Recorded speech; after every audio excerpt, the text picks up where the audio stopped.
Hello everybody, welcome to the first session in our series Back to School, How to Help Your Child Catch Up in association with Pearson. As a provider of learning resources and qualifications, Pearson has been working hard to develop new resources to support learning at home. Today we're going to be looking at reception to Year 2. My first panellist is Audrey Pantelis. Hi Audrey. Hello. Audrey is the Director of Tailspin Consultancy, which provides practical strategies for transformational school improvement.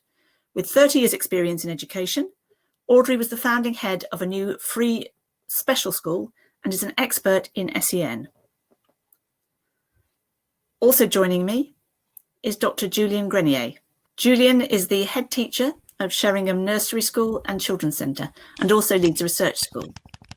Julian has written several successful books on early education and childcare and is leading the revision of the Early Years Guidance, Development Matters for the Department of Education. So, hello, Julian. Thank you. Well, let's get started. We've got a lot of pre-submitted questions from everybody. Yeah, and I think that's a really important question, so good starting point for this evening. I'm just going to say a few things about reluctant writers then. I think the first thing to say is about the importance of taking things in a sensible order for young children, especially 4-year-olds in reception. So in other words, before we're putting a lot of pressure on small children to be writing, we're making sure that they've got all of their large and small motor development in place, so that they've got the skills they need to hold a pencil comfortably. They need to have the language. First of all, they've got to have things that they want to write about and talk about. But they also need to know that language of up, down, round, back, that's going to help them to learn to form their letters correctly. And it makes much more sense to take it in the pace of the child and small steps, and keep them feeling confident about it, rather than rushing them into writing before they're too early. So they need to have the spoken language in place. They also need to have all of the understanding and motor control in place. And then they can learn really readily and be keen writers. But when we're pushing children hard to write, and those little hands can't hold the pencil right, or they don't understand what we're telling them, that's when we get reluctant writers. So you're saying be patient and let things happen at the right speed. Don't rush. Yeah, I think be patient, but give them the help they need. So if they do have difficulties with their motor skills, really encourage them to get those kind of large motor skills going, all of the swinging and big activities, also the fine motor skills, so lots of playing with things like Lego and manipulating little things. Get them interested in telling you things and wanting to make marks on paper.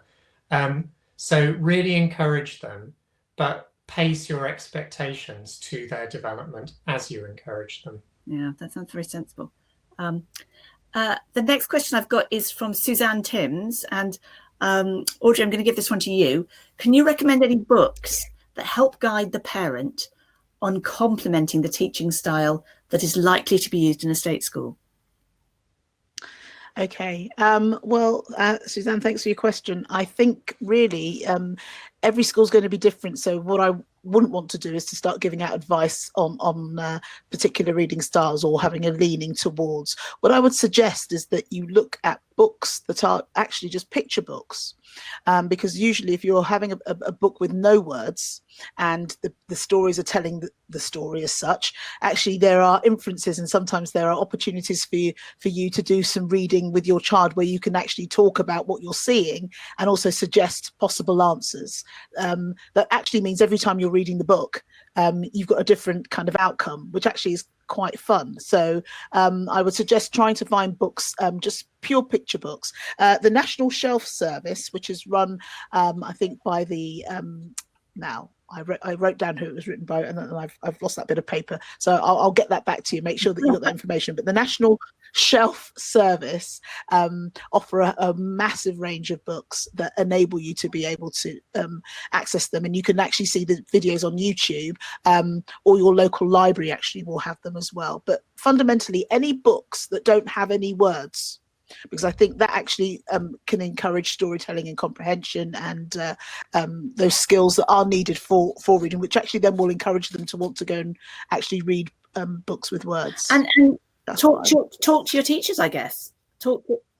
Absolutely, yes. And whatever's being used, what you're trying to do is to encourage, but you don't want to kind of let the activity become a chore or something that the child just associates with school and not home. So it's about developing that reading for pleasure kind of aspect, and that's really what you're trying to do. So it could be that the books that actually you encourage your child to look at anything and read, things around the house, as opposed to just thinking it has to be a particular book at a particular time. Okay. Do you agree, Julian? Is there anything you could add to that?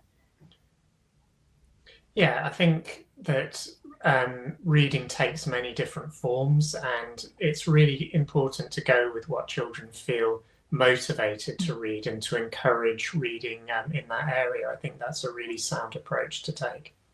Okay. Jo Hamilton Watson wants to know, and I think we're sending this one to you as well, Audrey, first of all. She's got two questions. How do you help an anxious child catch up? And how do you repair damage from lack of time, stress and arguments, from early days of juggling work and homeschooling? I mean, I think that's what we all know is that we've all been like that with each other. We're all anxious. We've all been stressed. How can you try and repair that with your kids? Okay. Yes. Sorry, Victoria, to interrupt you. I mean, there's two things in both questions. One is about the word catch up, and the other one is repair damage. No one's to blame in this situation at all. So in a way, we almost need to kind of take out those words of that query. The query is valid 100%, but I think let's take out the blame and the shame, because there isn't any. There isn't any for anyone, really.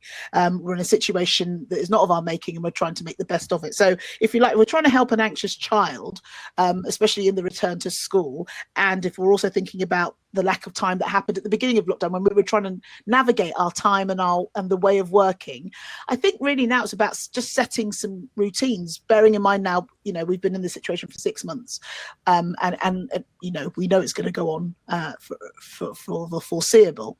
So it's about making the routines in our situation now accessible, fun.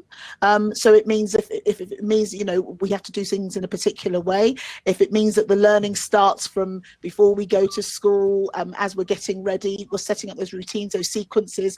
It's about making it chunking it down and making it kind of accessible, so that actually this is what we do now when we go to school. So if you like, we're learning those new routines, and the fact that they are now leading in those routines, and actually that's the thing now, it's more about, okay, what can we get from this? And I think that's got to be the attitude from the adults, so that the child, we're modeling what it is that we want to see. So I think it's about making the fun out of it, singing as you're doing a particular activity that maybe you might not have sung it before, but as you're brushing your teeth. Obviously brushing your teeth and singing might be a little bit tricky, but putting things together for your for school, getting ready to do some reading, we're going out, making going out actually part of the learning. So basically taking every opportunity to make it a learning opportunity.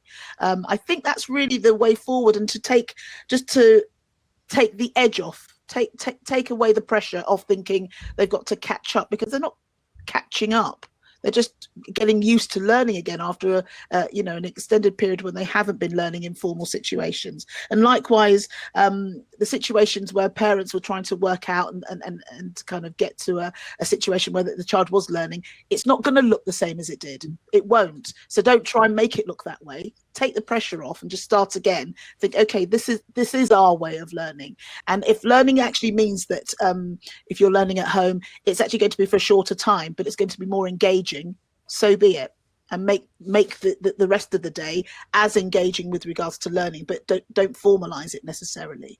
I think it's just about attitudes, and we are the best people to be able to do that as our, as parents. And I think that's really probably the way forward. Reset. Are we communicating our anxiety to them, do you think? I think so. And why wouldn't we? We're human, aren't we? There's nowhere else for it to go. So this energy and this nervous energy is kind of leaking out, and it leaks out in the way that we might instruct a child to do something, or just a shout, raising of a voice that probably ordinarily you wouldn't do. It's not surprising. So I think, as I'm saying to you, take out the catch up, take out repair damage, because you know what? None of us knew that we're going to be doing this 6 months ago, 8 months ago. Yeah. So, and Julian, is that what you're seeing in school? Is that parents are worried that their children have missed stuff? And in fact, in the wider scheme of things, there's nothing to be missed. I think that just making everyone feel more anxious about what they've missed out on is not a good place to go, because we already have plenty on our plates to worry about without adding yet more things. So I think that, just remembering that children are very resilient. They are brilliant at coming through things as long as we give them that kind of sensible, confident support. As long as we're listening to them, children will get through all sorts of things. I think where it goes wrong is where we feel under too much pressure and we passport that directly onto the children. And then it gets very difficult for them. So children will bounce back. A small number of children may have bigger difficulties and need more intensive help, but the large majority of children will bounce back with the sort of sensible advice that Audrey was just giving them. I like that word confident you used, because I think that's something that as parents we forget to be sometimes. We forget to be confident with our children, because they, just like the anxiety leaking out, the confidence can spread as well, can't it? I think that's right. And I think there's some interesting research on what sort of feedback it's helpful to give children and unhelpful to give children. And I would say one of the big take-home messages from that is that feedback that focuses on children's attitude and effort is really helpful. Feedback that focuses on their achievements and what they do is not so helpful. What I mean is that feedback that says to the child that is doing their best to access online learning but struggling a bit, that sort of, you can do this, take a break for a minute, then go back to it, but I know you can do it, you did the first bit really well. That focus on effort and character and determination, that gives children something to build on and something positive.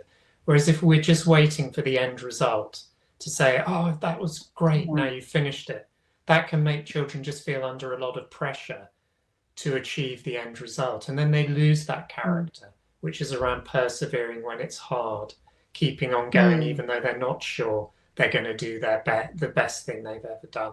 So I would really focus on children's effort and praise their character and determination. And take the pressure off, always focusing on the end result. Okay.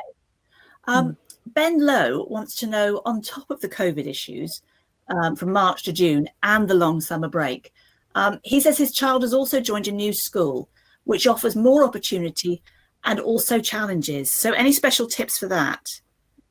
I think that's to you, Julian. Yeah, okay. So it's a sort of piece of string question, isn't it? Because it depends on what the new opportunities and the new challenges are.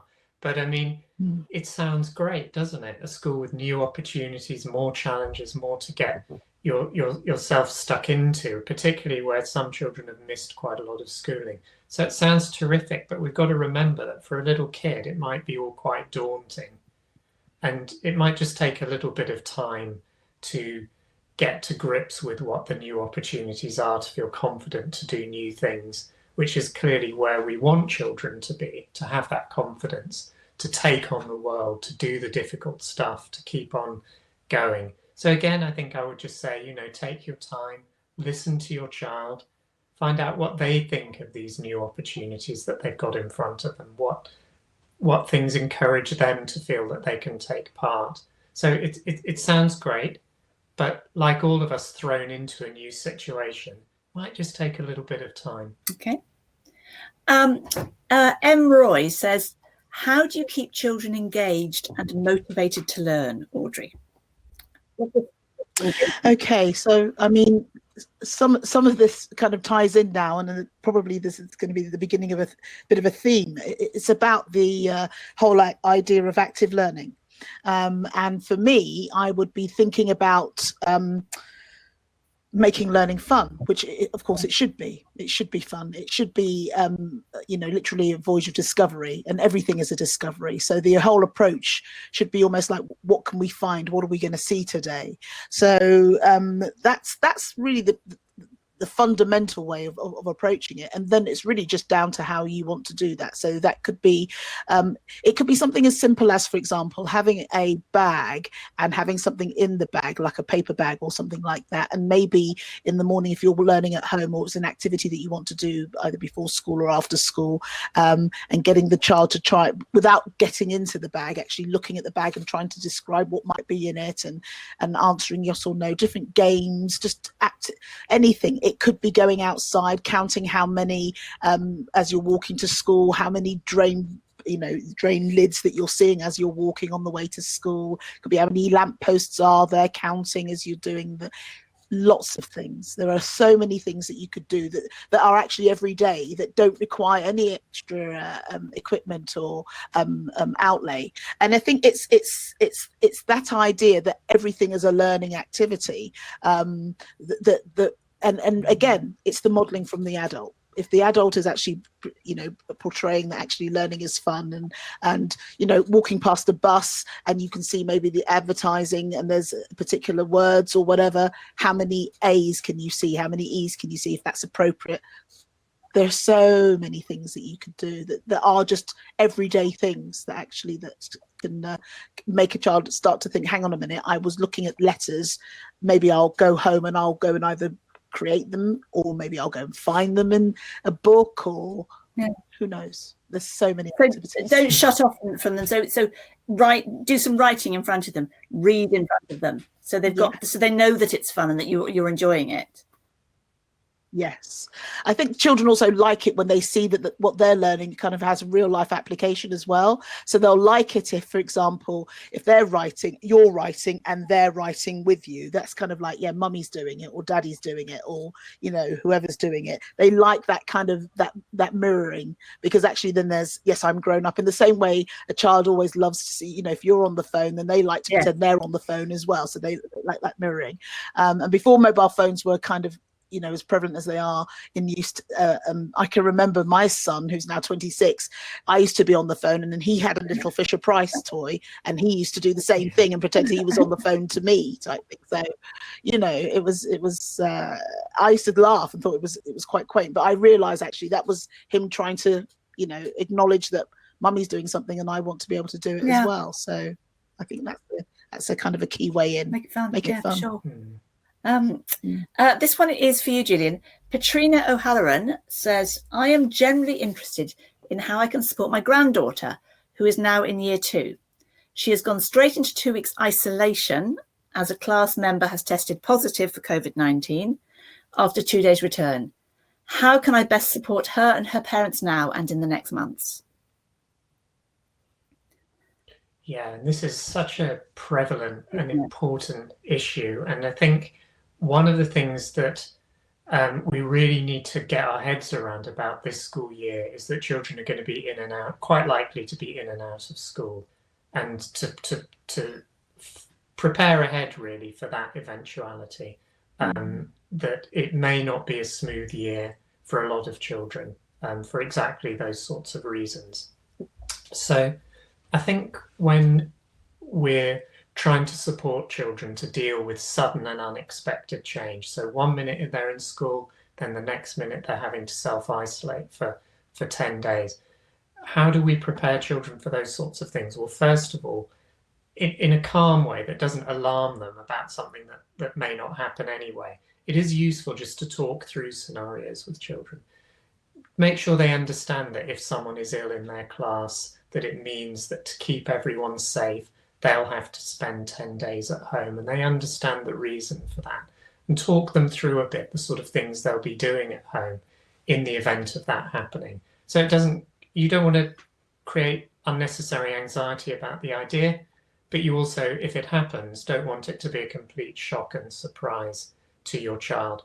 Once children are in that situation, I think things that help them are listening to them and picking up on whatever it is that they're finding difficult and talking that through with them. But also just be, wait and be patient. So don't assume children are anxious about things and start reassuring them about stuff that maybe isn't really bothering them. Give them a chance to talk about how they're doing.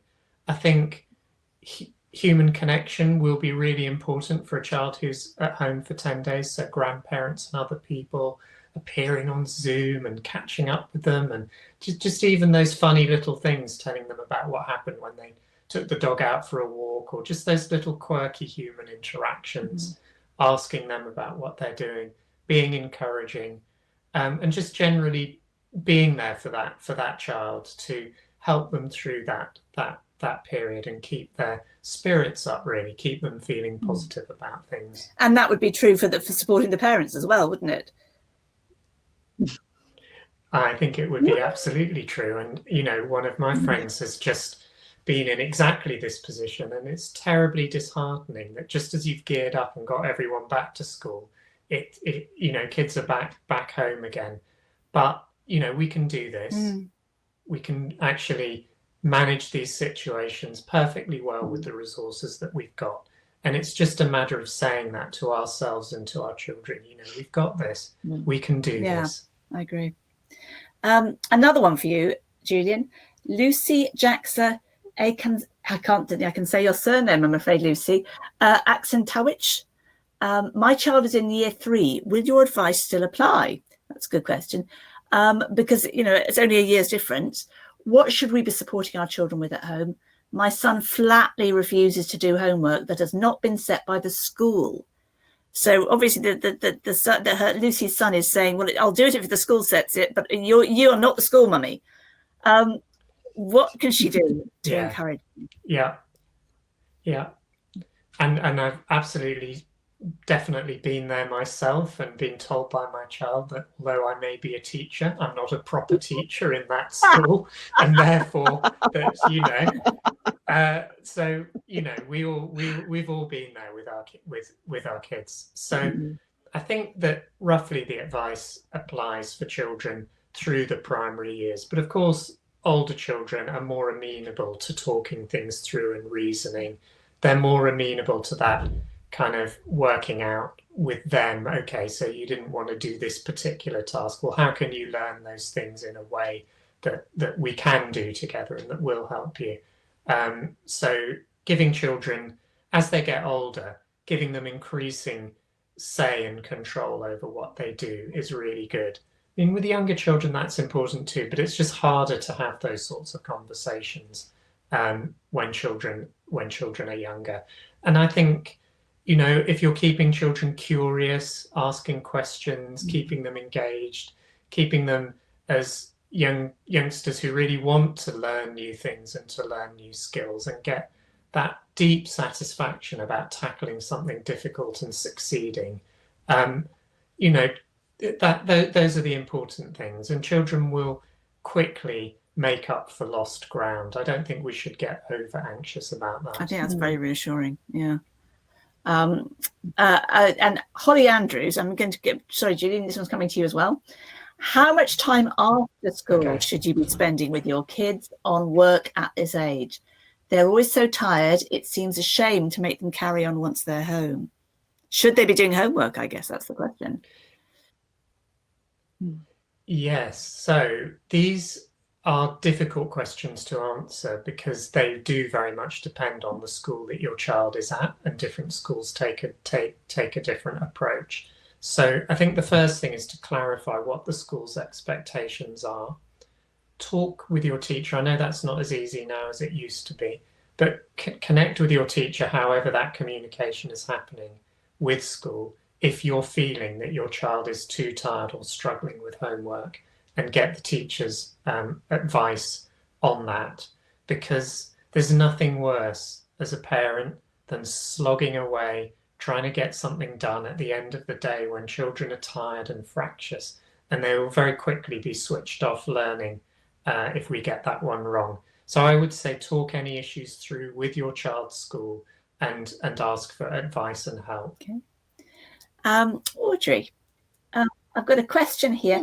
My 5-year-old is an only child, and both he and his dad had the virus. They are both better now.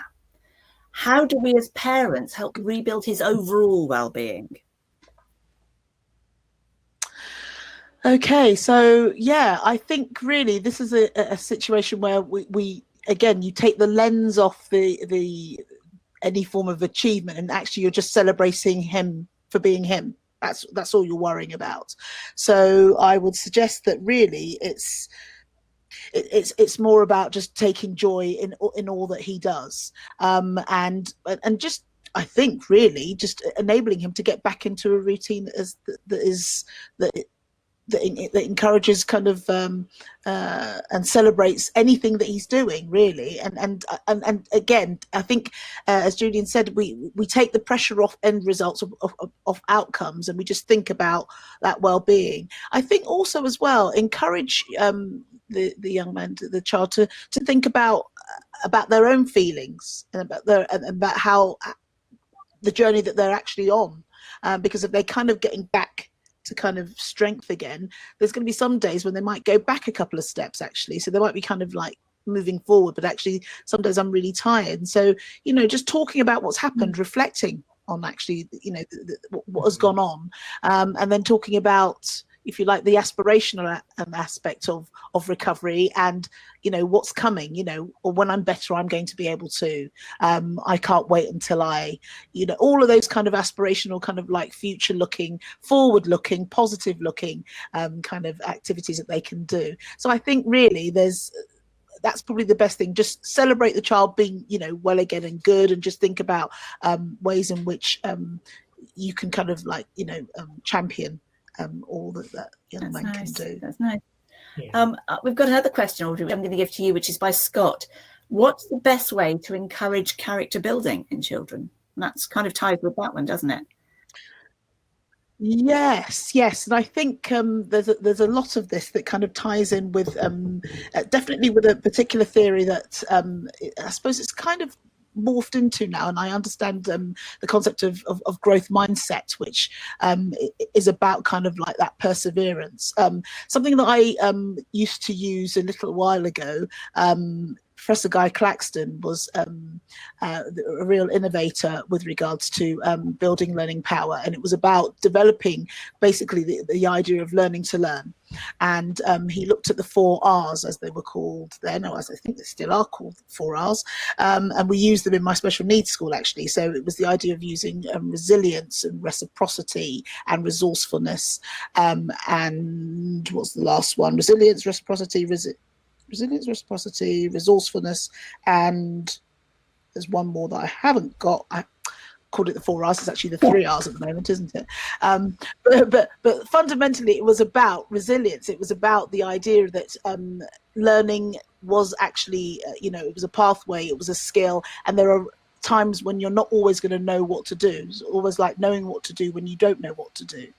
And I think really that's the attitude. And it's interesting, that was a concept and some thinking that came literally 20-30 years ago, and it's now what we're all kind of grappling with now, and what I would say now we need to encourage our young children and young people to be, that actually we don't know what to do, so we have to think about ways and how we kind of navigate our way through that. And I think that would be, for me, just starting to really think about those different aspects of learning, and knowing that it's okay when it doesn't work.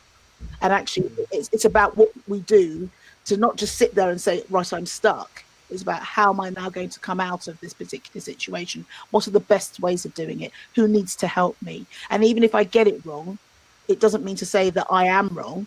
It just means I've got to find a different way. And it's those feelings, those internal feelings, which take time to build up. And as I said, children need to do that, but actually adults desperately need to do that.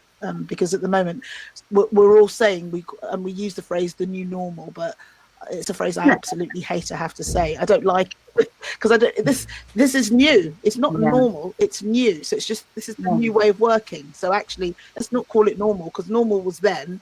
And sometimes the character building is happening when we're not even noticing we're doing it, isn't it? We're going to look back on this in a year or 2 years and think, wow, I can do stuff now that I couldn't do because I have lived through a pandemic.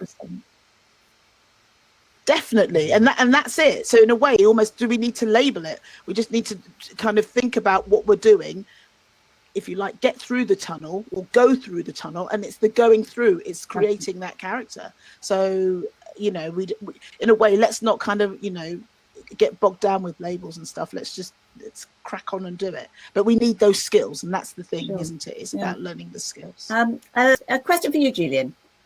This is from Michelle Holford. Will children be assessed to the same levels as pre-lockdown, given that less progress will have been made?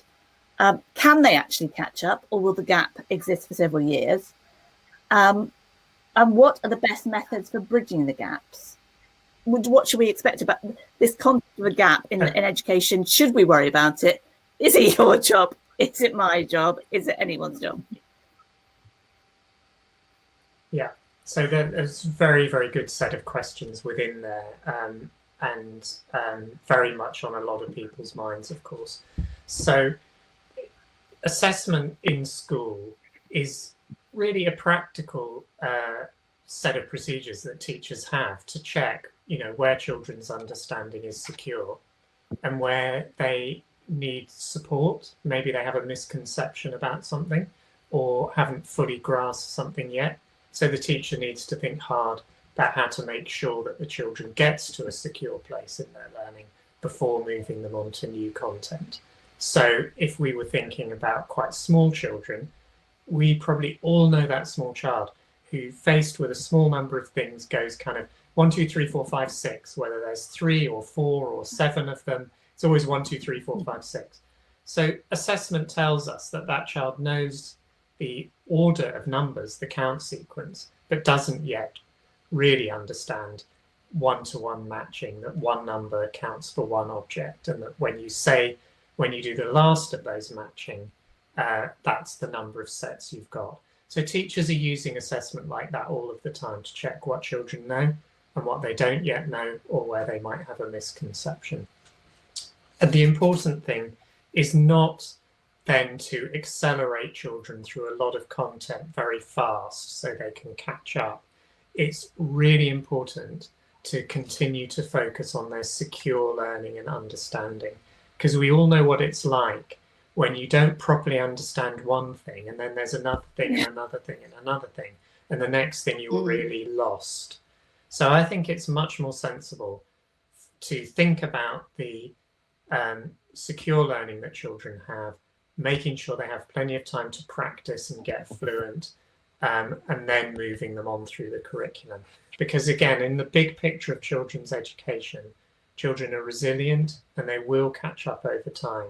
But what we don't want to happen is that we race them through content too fast, and then they lose confidence, or they don't understand a whole host of stuff that we're trying to teach them because they didn't have the earlier concepts that they need in place.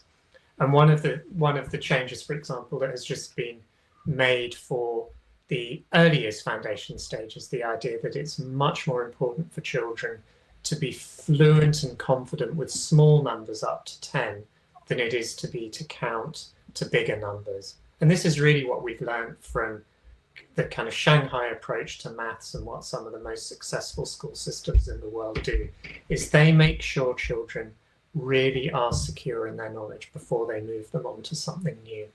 And that's where I think we should put our emphasis. So we're going to be building the basics, making sure that the foundations are absolutely solid now, rather than a sort of, oh my God, we missed that lesson, or we missed that one, so we better jam that hole. It's actually forgetting all the holes that may have been missed, but actually just going, let's make sure everything's secure. Make sure everything is secure. Remember that children will have forgotten stuff, or they haven't been doing things with numbers. They'll have lost some of their fluency, and many of us will relate to the fact that if we're trying to do things fluently with number, we don't want to feel under immense pressure in the moment to do something that we've forgotten how to do. And that's where children get switched off maths.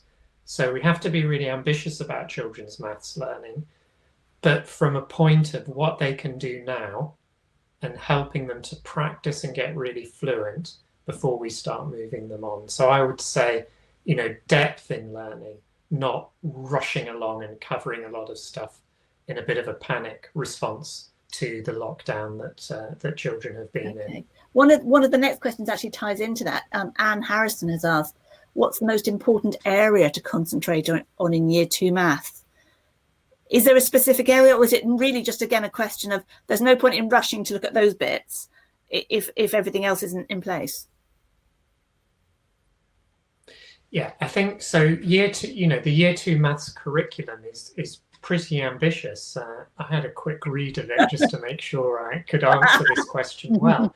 And yes, there's a lot in there about, you know, using standard units for measuring accurately. There's a lot of stuff in there about shapes and early geometry, operating with numbers, fractions, all sorts of things. So there is a lot of content in the year 2 curriculum, but there's no point banging on about fractions if children haven't yet got the basic idea that it's about dividing something up. So I would say just keep using maths in real and everyday context with your year 2 child. Count things up, add things up when you're doing the online shopping with your child, share things out and talk about what you're doing. Make maths real, or as some people say, mathematize everyday life. Get children thinking mathematically. That's probably the biggest thing you can do at home to help them approach that year 2 content confidently. That's interesting. I'm going to go on now to, I'm sorry, I'm noticing that some of the questions we've probably covered a bit. So I'm just going to quickly get on to some of the others. Spelling. How do we teach our child to spell properly? It looks like they're not keen on phonics. And why does a 5-year-old write in a mirror image back to front? Julian. Okay. So there are so many possible answers to some of these questions. So when young children are learning to write, it's a very ordinary phase of their development to do mirror writing, and that can resolve in time.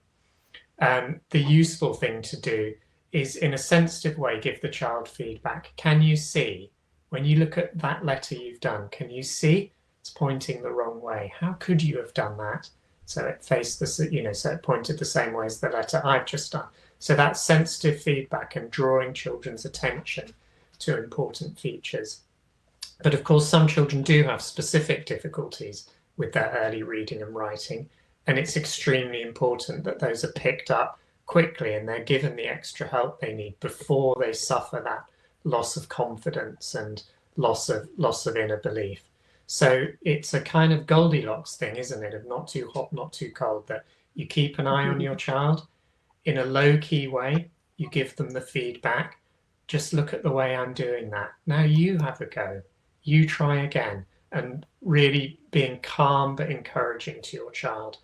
But if that seems to be a more long-standing issue, it's important to talk to the school and to see what the school's view is about whether your child might have some specific difficulties like dyslexia, for example. I can see Audrey kind of nodding there, so I'm going to just hand over for your input there. Yeah, no, do. Yeah, I think absolutely right. And I mean, the children that I have worked with over time are the ones that invariably actually came from mainstream. And sometimes these issues are sometimes masked. So it may well be that, you know, sometimes it turns into a behavioural thing. A child will start to do anything to avoid doing what is tricky, or a child is actually quite compliant and will do it, but will happily and consistently do that incorrect action or whatever it is, without necessarily being told, because sometimes there's a fear that you don't want to upset the child, so actually we don't say anything. But as Julian's rightly saying, if it doesn't get addressed, it becomes problematic. And what we then tend to do is that it tends to then has to go down the specialist route. So we'll then employ the use of services of a educational psychologist, who will then start to kind of unpick where it comes from. Some of these things also come from I think from an occupational therapeutic point of view, where sometimes if a child doesn't want to read or doesn't want to write, it could be because of the letters are jumping on the screen, or as we were talking about when we were talking about writing, the physical holding, and I'm holding a pen here, of the holding of a pen is actually so traumatic that actually they don't want to do it. And so as a result of that, the avoidance tactics come out, or it's done in such a way that it shouts that there are some difficulties there. So yeah, definitely I think have those conversations with the school, and encourage the school to kind of dig deeper. So don't let it ride, because otherwise things progress, and then to get it back again is tricky. I can just see online, we've got Alana is asking a question: where can the best age-appropriate online learning resources be found? Julian, have you got an idea for Alana? Well, a quick answer for children in the early years, children up to 5, is the government have actually put together a really good website for parents called Hungry Little Minds. And Hungry Little Minds has a lot of very good recommendations for apps and other things to do at home to support your child's learning. And I would really recommend that website. Just put Hungry Little Minds into Google. That's very good. Have you, Audrey, have you come across anything that yeah, I mean, for special needs, there's a real variety there. There's lots and lots. I think I start off, look at some of the BBC stuff is pretty good. I mean, bite-sized stuff is good as well, because that's a guaranteed given as well. I have yet to examine deeply yet, but I know that Oak Academy, which I know is another resource that the government has set up, there are lots of resources there as well. But I've yet to scrutinise their special needs content. We're almost running out of time, but I've got one last question, which is that Penny says reading seems to have taken a backseat to screen and tablet time, and I know every parent goes through this. How do we re-engage them back into books? And I'm also going to throw in, why does it matter? Does it count if it's in cardboard, or is it okay if it's on a Kindle? Either of you.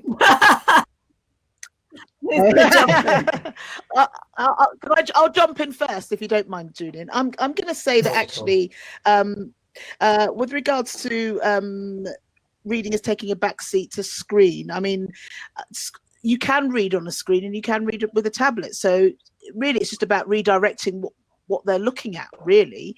I don't think we should get kind of snooty about the type of reading that's going on. Yes, ideally sitting with a book is great, but this is the modern world. This is books come in all shapes and sizes. So really, you take what you can find, but it's the content. It's always about the content and about the quality of that content. So I would suggest thinking about finding a particular if you like engaging, motivating, inspirational text that she will want to read on her screen. That actually means that's fine if you're on the screen, because you're reading, and it's the pleasure aspect actually is what we're looking for, because she will want to read herself if she's liking what she's reading, rather than being forced to put the tablet, put the screen down and then get a book out, because then actually you're tagging the idea of a book being something that's used as hard work, basically. Way. Yeah. Yes. What do you think, Julian? Have you got anything to add to that? So yeah, definitely Kindle or paper book. I don't think it's any odds. It's reading, and it is such a big and important goal of children's education in the primary phase, that they do learn to become confident and fluent readers. Just another couple of thoughts. young children at the early stages of learning to read, so where they're learning their phonics at school, the books they're bringing home to read to the parent, they should only consist of words that that child can decode and read fluently. They shouldn't be struggling. So if your child is bringing home books to read to you and they're struggling, you need to have a word with the school and just check out what's going wrong there. But really, that should be a moment of celebration where your child shows you what they've learned in school, what they can do confidently. But alongside those early readers, they really need to hear us read to them regularly so that we're getting them engaged in those sort of more complicated texts that they can't read independently yet, and just keeping them with that real love of reading, that they love story, they love to find out new facts, they love to learn even more about dinosaurs than they already know. So reading to children is terribly important and worth doing as regularly as you can. And when children are reading to you, those young children in reception, what they're reading to you, they should be really just showing you how clever they are and all the things they can do. It shouldn't be a struggle for them. It's a time for them to practice what they've learned about phonics and blending and show off a little bit how well that's they're doing. so lovely. Guys, I realise we have slightly overrun, so I apologise to everybody. Thank you so much, Audrey and Julian. You've been amazing today. I feel like I've learned so much. So thank you once again to both of you, and thank you at home.